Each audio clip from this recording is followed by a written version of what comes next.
Hello everyone, আসসালামু আলাইকুম। মূল কাহিনীতে চলে আসি।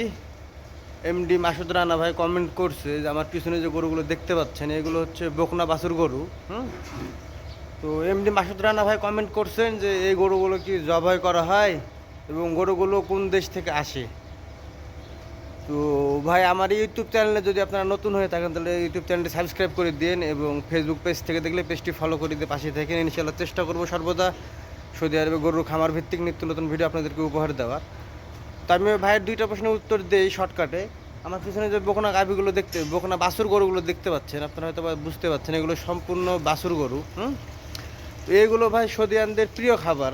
এগুলো সৌদিয়ানরা খুব মজা করে খায়। যদি আপনি সৌদিয়ানদের বলেন যে এগুলোর গোস্ত কীরকম, তো ওরা আরবিতে বলে ঝাদা লাহাম মিয়া মিয়া, মানে বলে যে এই গরুর গোস্ত 100 মানে পারফেক্ট।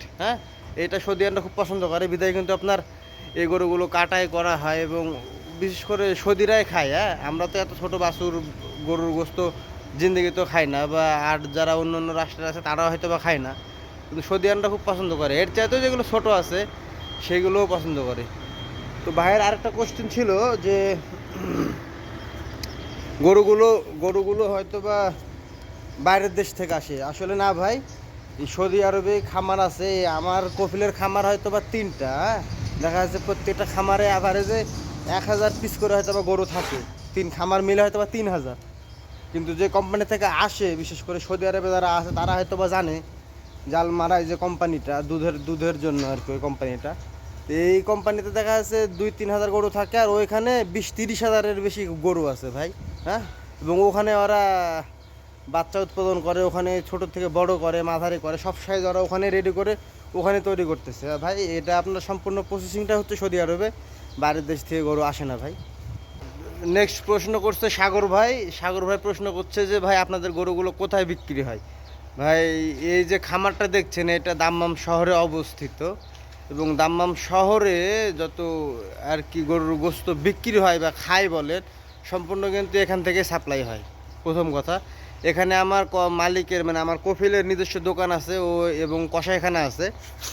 তো আমার কফিলে গরু কাটে এবং ওর দোকানে বেচে, প্লাস এখানে আপনার এই দাম্মাম শহরে বেশ কয়েকটা বড় বড় কাস্টমার আছে। ইন্ডিয়ানরা বলেন, বাংলাদেশেরও লোক আছে অনেকে গোস্ত বেচে, তারা পর্যন্ত এখান থেকে গরু কিনে নিয়ে যায়, গরু বিক্রি করে। প্লাস এই দাম্মামের বাইরে যে আপনার যারা সৌদি আরবে আছে, বাংলাদেশে হয়তো বা অনেকে জানে, সৌদি আরব যারা আছে তারা তো জানেই, রিয়াদ শহর আছে একটা। তো ওই শহরে আপনার দেখা যাচ্ছে কি হয়, কাস্টমার আছে এখান থেকে গাড়ি আপনার শয়ে গরু নিয়ে যাচ্ছে, একসঙ্গে 4 গাড়ি 5 গাড়ি।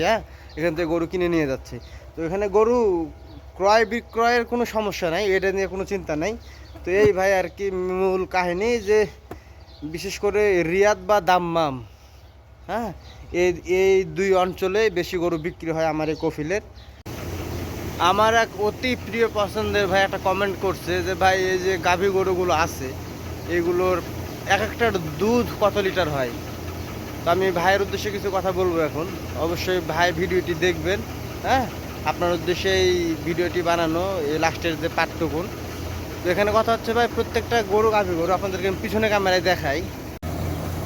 এখানে মূল কাহিনী হচ্ছে ভাই, দেখেন প্রতিটা গরু আপনার গাভী গরু, এবং প্রতিটার ওলান মাশাল্লাহ।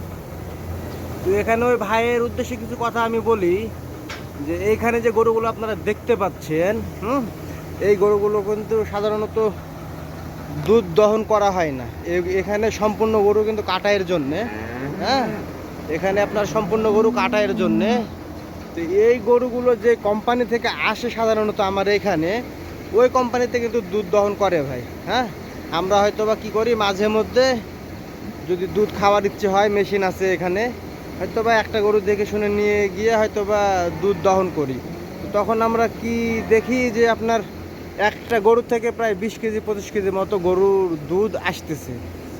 তো আমি আশা করি যতটুকু আমি নিজের ইয়ের থেকে, যে এর চাইতেও আরও বেশি দুধ এইসব গরুগুলোর হয়। কারণ ওই কোম্পানিতে আপনার যখন তারা গরুগুলো লালন পালন করে, এক পর্যায়ে দুধ দেওয়ার সময় হয়ে যায়, তখন যে গরুগুলো ওরা খামারে রাখে, তো ওরা ভাই হিসেব করে যে একটা গরু থেকে কত লিটার দুধ আসছে, প্লাস যে গরুটা দুধ দিচ্ছে ও গরুটা খাচ্ছে কতখানি, ওটার উপরে আপনার লেবার কস্ট, খামার কস্ট, এভরিথিং যত খরচ আছে সবগুলো হিসাব করে। দেখা যাচ্ছে এই 100 পিস গরু আছে একটা সেক্টরে, হ্যাঁ, এখন ওইখানে কতখানি খাবার লাগতেছে, কতখানি লোক কাজ করতেছে, মানে এভরিথিং যত খরচ আছে সবগুলো হিসাব নিকাশ করে দেখে যে এই গরুটায় যে দুধটা দিচ্ছে আমাকে, দুধ থেকে আমার বেনিফিট হচ্ছে কি না। যদি বেনিফিট হয় তাহলে কি করে গরুগুলো খামারে রাখে, যদি বেনিফিট না হয় তখন কি করে ওই গরুগুলো ছাঁটাই করে করে খামার থেকে ওরা বের করে দেয় এবং ওই গরুগুলোই আমাদের এখানে আসে এবং কাটাই হয়ে যায়। ভাই আশা করি আপনার প্রশ্নের উত্তরটা আপনি পাইছেন। তবে ন্যূনতম ভাই এগুলো যখন আপনার ওই ওই যে কোম্পানিতে দুধ দহন করে 30 থেকে 40 কেজির নিচে আমার মনে হয় না যে দুধ নামে পার পিস গরুতে।